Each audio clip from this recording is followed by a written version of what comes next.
Hi, ഞാനിന്ന് വന്നിരിക്കുന്നത് ക്രിസ്മസിനൊക്കെ ഉണ്ടാക്കാൻ പറ്റിയ ഒരു അടിപൊളി കേക്കിന്റെ റെസിപ്പി ആയിട്ടാണ്.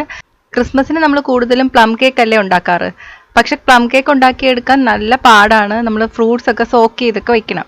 നമ്മൾ അത്രയും പാടുപെടാതെ അതേ ടേസ്റ്റിൽ തന്നെ നമുക്ക് ഉണ്ടാക്കിയെടുക്കാൻ പറ്റുന്ന വേറൊരു കേക്ക് ഉണ്ട്, ഡേറ്റ്സ് കേക്ക്. ഇത് ഞാൻ ഡേറ്റ്സ് സിറപ്പൊക്കെ ഒഴിച്ചിട്ടാണ് ഉണ്ടാക്കുന്നത്. അപ്പം നമുക്കിത് പെട്ടെന്ന് തന്നെ ഉണ്ടാക്കിയെടുക്കാനും പറ്റും. നമുക്കിത് എങ്ങനെയാണ് തയ്യാറാക്കുന്നത് നോക്കിയാലോ. അതിന് മുന്നേ ചാനൽ സബ്സ്ക്രൈബ് ചെയ്തിട്ടില്ലെങ്കിൽ സബ്സ്ക്രൈബ് ചെയ്യാൻ മറക്കല്ലേ. കൂടെ ആ ബെൽ ബട്ടൺ കൂടി ക്ലിക്ക് ചെയ്താൽ ഞാൻ അപ്ലോഡ് ചെയ്യുന്ന എല്ലാ റെസിപ്പീസിൻ്റെയും നോട്ടിഫിക്കേഷൻ ഉടൻ തന്നെ നിങ്ങൾക്ക് ലഭിക്കും. Please subscribe this channel and press on the bell icon for the latest updates. ഇതുണ്ടാക്കാൻ ആവശ്യമുള്ള സാധനങ്ങൾ: maida 3 cup, baking powder 1.5 teaspoon, baking soda 1 teaspoon, vanilla essence 1 table spoon, date syrup 1/2 cup, പഞ്ചസാര 3/4 കപ്പ്, പാല് 1 കപ്പ്, ബട്ടർ അല്ലെങ്കിൽ oil 1/2 cup, dry fruits 1/2 cup. ഇനി ഇതെങ്ങനെയാണ് ഉണ്ടാക്കുന്നതെന്ന് നോക്കാം. ഇതുണ്ടാക്കാൻ വേണ്ടിയിട്ട് ആദ്യം നമ്മൾ ഡ്രൈ ഇൻഗ്രീഡിയൻസ് എല്ലാം കൂടി നന്നായിട്ട് മിക്സ് ചെയ്തെടുക്കണം. അതിന് വേണ്ടിയിട്ട് ഇതെല്ലാം കൂടി അരിപ്പയിലൂടെ അരിച്ചെടുക്കാം. 3 കപ്പ് മൈദയാണ് ഞാൻ ഇവിടെ എടുത്തിരിക്കുന്നത്. 1.5 ടീസ്പൂൺ ബേക്കിംഗ് പൗഡർ ചേർത്ത് കൊടുക്കാം. 1 ടീസ്പൂൺ ബേക്കിംഗ് സോഡ ചേർത്ത് കൊടുക്കാം. ഇനി ഇതെല്ലാം കൂടി നന്നായിട്ട് അരിച്ചെടുക്കുക. ഇപ്പം അരിച്ചെടുത്തിട്ടുണ്ട്. ഇതിലോട്ട് 1 ടേബിൾ സ്പൂൺ വാനില എസൻസ് ചേർത്ത് കൊടുക്കാം. ഒന്ന് മിക്സ് ചെയ്ത് കൊടുക്കുക. ഇനി ഇതിലോട്ട് 1/2 കപ്പ് ഡേറ്റ് സിറപ്പ് ചേർത്ത് കൊടുക്കുകയാണ്. ഇനി ഇതിലോട്ട് നമ്മൾ പൊടിച്ച പഞ്ചസാര ചേർക്കണം. 3/4 കപ്പ് പഞ്ചസാര ചേർത്ത് കൊടുക്കാം. ഈ 3/4 കപ്പ് പഞ്ചസാര ചേർക്കുമ്പോൾ തന്നെ നല്ല മധുരം വരും. നമ്മൾ ഡേറ്റ് സിറപ്പും ചേർക്കുന്നുണ്ടല്ലോ. ഇനി ഇതെല്ലാം കൂടി നന്നായിട്ട് മിക്സ് ചെയ്തെടുക്കുക. ഇനി 1 കപ്പ് പാലാണ് ഞാൻ ഇവിടെ എടുക്കുന്നത്. പക്ഷെ ആദ്യം ഞാൻ 1/2 കപ്പ് പാലേ ഒഴിച്ചു കൊടുക്കുന്നുള്ളൂ. 1/4 കപ്പ് എണ്ണ അല്ലെങ്കിൽ ബട്ടർ ചേർത്ത് കൊടുക്കുക. എണ്ണ സൺഫ്ലവർ ഓയിൽ അല്ലെങ്കിൽ ഒലിവ് ഓയിൽ ചേർക്കാം. പക്ഷേ ഒലിവ് ഓയിൽ ചേർക്കുന്നതിനേക്കാളും സൺഫ്ലവർ ഓയിലാണ് നല്ലത്. അല്ലെങ്കിൽ ബട്ടർ ചേർത്ത് കൊടുക്കുക. ഇനി ഇത് നന്നായിട്ടൊന്ന് മിക്സ് ചെയ്തെടുക്കുക. ഇതിന് ശേഷം ബാക്കിയിരിക്കുന്ന 1/2 കപ്പ് പാലും കൂടി ചേർത്തിട്ട് നന്നായിട്ട് മിക്സ് ചെയ്തെടുക്കാം. ഒരു 10 മിനിറ്റോളം തടിത്തവി ഇട്ടിട്ട് മിക്സ് ചെയ്തെടുക്കുക. ഇപ്പം നന്നായിട്ട് മിക്സാക്കി എടുത്തിട്ടുണ്ട്. ഇനി ഇതിലോട്ട് ഞാൻ ഡ്രൈ ഫ്രൂട്ട്സ് ആഡ് ചെയ്ത് കൊടുക്കുകയാണ്. ഡ്രൈ ഫ്രൂട്ട്സ് ഓപ്ഷണലാണ്, വേണമെങ്കിൽ ചേർത്താൽ മതി. പക്ഷെ നമ്മൾ പ്ലം കേക്ക് പോലെയല്ലേ ഉണ്ടാക്കിയെടുക്കുന്നത്. അപ്പോൾ ഡ്രൈ ഫ്രൂട്ട്സ് ഒക്കെ ചേർക്കുന്നതാണ് നല്ലത്.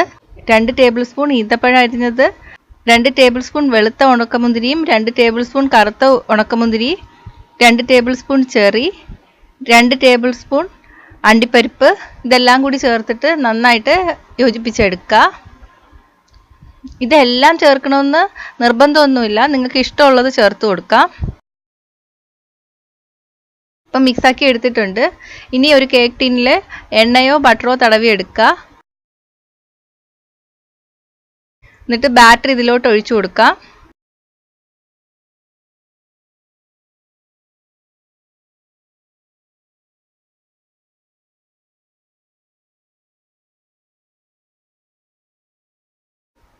ഇനി ഒന്ന് തട്ടി കൊടുക്കുക, ലെവലാവാൻ വേണ്ടിയിട്ട്.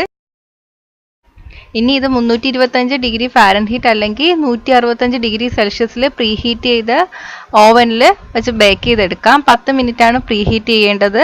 എന്നിട്ട് ഒരു 40 മിനിറ്റ് വരെ നമുക്ക് ഓവനിൽ വെച്ച് ബേക്ക് ചെയ്തെടുക്കാം. 40 മിനിറ്റ് കഴിയുമ്പോൾ എന്നിട്ട് ഒരു ടൂത്ത് പിക്ക് വെച്ചിട്ട് കുത്തി നോക്കാം. മാവൊന്നും അതിൽ പിടിച്ചു വന്നില്ലെങ്കിൽ കേക്ക് ഓവനിൽ നിന്ന് മാറ്റാം. ഇല്ലെങ്കിൽ ഒരു 10 മിനിറ്റ് കൂടി വെച്ചിട്ട് നമുക്ക് ബേക്ക് ചെയ്തെടുക്കാം.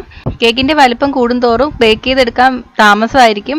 വേണമെങ്കിൽ നമുക്കിത് 2ആയിട്ട് ബേക്ക് ചെയ്തും എടുക്കാം, പകുതി ഒഴിച്ചിട്ട്. കേക്ക് ബേക്കായി വന്നിട്ടുണ്ട്. ഇനി ഒരു 5 മിനിറ്റ് കഴിഞ്ഞിട്ട് നമുക്ക് ഈ ടിന്നിൽ നിന്ന് മാറ്റാം.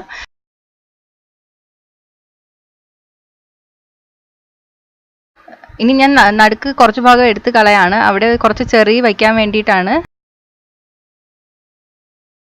ഇനി മഞ്ഞ് വീണ പോലെ തോന്നിക്കാൻ വേണ്ടിയിട്ട് കുറച്ച് പഞ്ചസാര പൊടിച്ചത് ഇതിന്റെ മുകളിൽ വിതറി കൊടുക്കാം. ചെറി വെച്ചിട്ട് അലങ്കരിക്കാം. ഈ പഞ്ചസാര വിതറുമ്പോൾ കുറച്ചും കൂടി മധുരം കൂടും. അപ്പോൾ മധുരം കുറച്ച് വേണമെന്നുള്ളവർക്ക് ഇത് നമുക്ക് ചെയ്യാതിരിക്കാം. പക്ഷെ ക്രിസ്മസ് അല്ലേ, അപ്പോൾ ഈ സ്നോയുടെ ഫീലിംഗ് ഒക്കെ വരാൻ വേണ്ടിയിട്ടാണ് ഈ പഞ്ചസാര വിതറിയത്. അപ്പം നമ്മുടെ കേക്ക് റെഡി ആയിട്ടുണ്ട്. ഇത് ചെയ്തെടുക്കാൻ നല്ല ഈസിയാണ്. ഡെക്കറേഷന് നമ്മൾ ക്രീമോ ഒന്നും യൂസ് ചെയ്തില്ല. 5 മിനിറ്റ് പോലും വേണ്ട ഈ ഡെക്കറേഷന്. അപ്പം നിങ്ങൾ ഇതൊന്ന് ട്രൈ ചെയ്ത് നോക്കുക. ട്രൈ ചെയ്തിട്ട് അഭിപ്രായം കമൻറ്റ് ചെയ്യുക. ഇഷ്ടമായെങ്കിൽ ലൈക്ക് ഷെയറും ചെയ്യുക. കൂടുതൽ റെസിപ്പികൾക്കായിട്ട് ചാനൽ സബ്സ്ക്രൈബ് ചെയ്യാൻ മറക്കല്ലേ.